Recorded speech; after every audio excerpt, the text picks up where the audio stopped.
बनी रही बादल एक्सप्रेस पर और हम बात कर रहे हैं आज मध्य प्रदेश के नवनियुक्त प्रदेश प्रभारी जो कि मध्य प्रदेश में पहली बार आए हैं और हमारे साथ जुड़े हुए हैं। उनसे पहले उन्होंने उत्तर प्रदेश में भी काम किया है, क्योंकि उत्तर प्रदेश में उन्होंने 4 बार की सरकार को देखा है। साथ ही साथ उत्तराखंड और झारखंड तमाम जगह पर उन्होंने रहकर बसपा को मजबूत करने का काम किया है।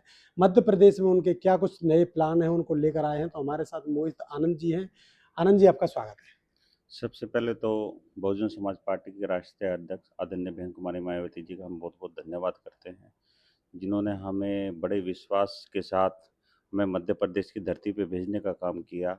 और मध्य प्रदेश में हमसे उन्होंने वादा लिया है कि हम मध्य प्रदेश में बहुजन समाज पार्टी की सरकार बनाने का देने का काम करेंगे और बहुजन समाज पार्टी को ऊंचाई तक ले जाने का भी भरपूर संकल्प लेने का प्रयास करेंगे। उत्तर प्रदेश में लगातार आपने पार्टी देखी है और उसके एवज में मध्य प्रदेश में भी जो ग्वालियर चंबल मुरैना है खासकर, इसको मिनी यूपी कहा जाता है।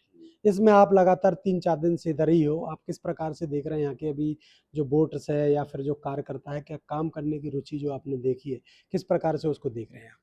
जैसे कि हमने रेगुलर हमारी मीटिंग हम 8 तारीख से हमारी प्रदेश स्तरीय मीटिंग थी। फिर उसके बाद हम क्षेत्रों में जिले वाइज दौरा कर रहे हैं अपना। तो लेकिन हमने यहाँ एक बहुत अच्छी बात महसूस की, यहाँ का कार्यकर्ता बड़ा ऊर्जावान कार्यकर्ता है। वो सरकार बदलना चाहता है, क्योंकि वो कांग्रेस और बीजेपी से त्रस्त हो चुका है। वो नई सरकार का गठन करना चाहता है और बहुजन समाज पार्टी की तरफ उनका तेज़ी से रुझान बढ़ रहा है। उत्तर प्रदेश के बाद अगर कोई उपजाऊ जमीन है तो मध्य प्रदेश है, ऐसा आपने महसूस किया है? जी, जी, बिल्कुल। ये तो हमारी आदरणीय बहन जी भी इस बात को कहती है कि भई वो मध्य प्रदेश के लोग बड़े ही अच्छे लोग हैं और वो यूपी के बाद अगर संगठन है तो मध्य प्रदेश में सबसे ज़्यादा संगठन है। वैसे तो पूरे भारत देश में हर राज्य में बहुजन समाज पार्टी का संगठन मजबूती से खड़ा है, लेकिन अगर बदलाव की स्थिति आ सकती है तो मध्य प्रदेश से भी शुरुआत की जा सकती है। मध्य प्रदेश में अभी तक सीटें रही हैं, आपने ये भी देखा होगा 11-11 सीटें मध्य प्रदेश लगातार निकालता रहा है। उसके बाद गिरा तो खैर गिरते ही हैं, यूपी में भी गिरा, यहाँ भी गिरा। क्या ज़मीनी जो कार्यकर्ता है, क्या आज भी उम्मीद लेके बैठा है बसपा की सरकार बनाने? बिल्कुल, आप हमारे तीनों प्रोग्राम आपने लाइव टेलीकास्ट किया है और आपने देखा होगा कितना भरपूर लोगों ने प्यार देने का काम किया, उनमें कितनी ऊर्जा आई है। क्योंकि जब हम लोगों के बीच में जा रहे हैं, तो उनमें एक नई ऊर्जा देखने का काम हो रहा है और ख़ासकर सबसे बड़ी बात क्या है मध्य प्रदेश में, जिस समय जो युवा वर्ग का जो व्यक्ति है, वो बहुजन समाज पार्टी की तरफ तेज़ी से जुड़ रहा है। और यही जब युवा जिस तरफ चलता है, जिस तरफ जोश चलता है, उस तरफ ही उस सरकार भी उसी तरफ को चलती है। अभी मध्य प्रदेश में बहन जी ने आपको भेजा है, क्या कुछ प्लानों के साथ भेजा है? किस प्रकार से बसपा को यहाँ जो खासकर मजबूत क्षेत्र हैं उनको जहाँ से कुछ निकल सकता है और जो डेमोलाइज़ क्षेत्र पहले से हैं, उन क्षेत्रों की प्लानिंग कुछ आपकी क्या कुछ है? आदरणीय बहन जी ने हमको भेजा है, हम बूथ स्तर तक जाने का काम करेंगे।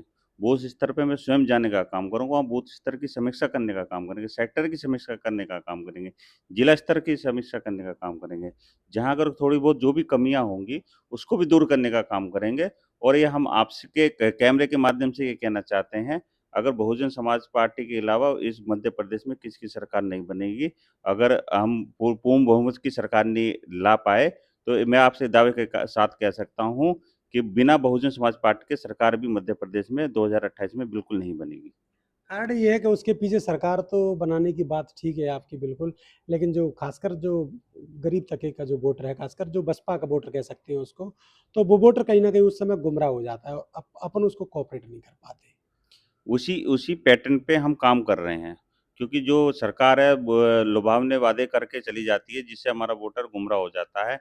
लेकिन 1956 का आपको बाबा साहब का भाषण याद हो, तो बाबा साहब ने कहा था मैंने वोट का अधिकार तो इनको दे दिया, लेकिन वोट का अधिकार मैं समझा नहीं पाया, मुझे इस बात का बड़ा दुःख है। वही वोट का अधिकार जो सरकार खरीदना चाहती है पैसे के बल पे, कोई नई-नई स्कीम ₹1500 की स्कीम में, कभी 50,000 की स्कीम में, जो लोगों को लुभाने का काम करती है। और हमारा आज बहुजन समाज पार्टी का कार्यकर्ता ज़मीनी स्तर पे जाएगा, जो बाबा साहब ने वोट का अधिकार दिया है, उसको उसको समझाने का प्रयास करेगा, वोट का महत्व क्या है। और मैं उम्मीद करता हूँ, जब बहुजन समाज पार्टी के लोग नीचे स्तर तक जाएँगे, तो अपनी वोट का महत्व समझेगा और बहुजन समाज पार्टी की सरकार बनाने का काम करेगा। अभी आप लोग लगातार जो काम क्षेत्र में कर रहे हैं, अभी कितने दिनों की ये रूपरेखा है और कब तक ये चलने वाली है? अ, अब हमारी रूपरेखा ये है कि हम 15 से हमारे रेगुलर प्रोग्राम है। 16 में हमारी मीटिंग की, 17 में, 18 में, 19 में, 24 तक हमारी रेगुलर मीटिंग है।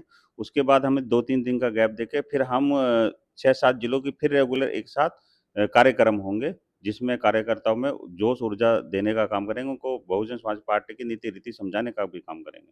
अब लोग ये कहते हैं कि बसपा उत्तर प्रदेश में कुछ नहीं ले पाई, तो मध्य प्रदेश में फिर कहाँ से ला पाई? ये तो विरोधियों की बात है। देखो, राजनीति में और अप और डाउन भी चलता रहता है। आपने देखा होगा आज 2 सांसदों वाली सरकार 15 साल से राज कर रही है। ये तो राजनीति में वक्त बदलता रहता है, और हमने बहुजन समाज पार्टी ने 4-4 बार उत्तर प्रदेश में सरकार बनाई है, और आप 2027 का रिजल्ट देख लेना। आने वाले समय बहुजन समाज पार्टी की सरकार बनने जा रही है उत्तर प्रदेश में, और 28 में मध्य प्रदेश में सरकार बनने का काम होगा। अभी आप यहाँ पर पहुँचे हैं, क्या कुछ लोगों को कहना चाहोगे? क्या संदेश देना चाहोगे खासकर?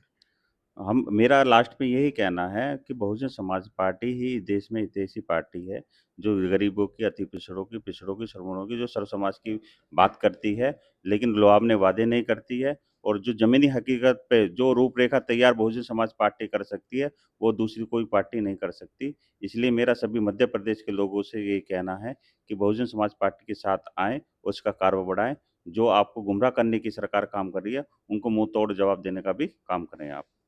तो मध्य प्रदेश में नई रणनीति के साथ नए कार्यक्रम होने के लिए जा रहे हैं, और लगातार मध्य प्रदेश में जो जेएनजी प्लान है बहन जी का, उसको भी उतारने के प्रयास लगातार किए जा रहे हैं।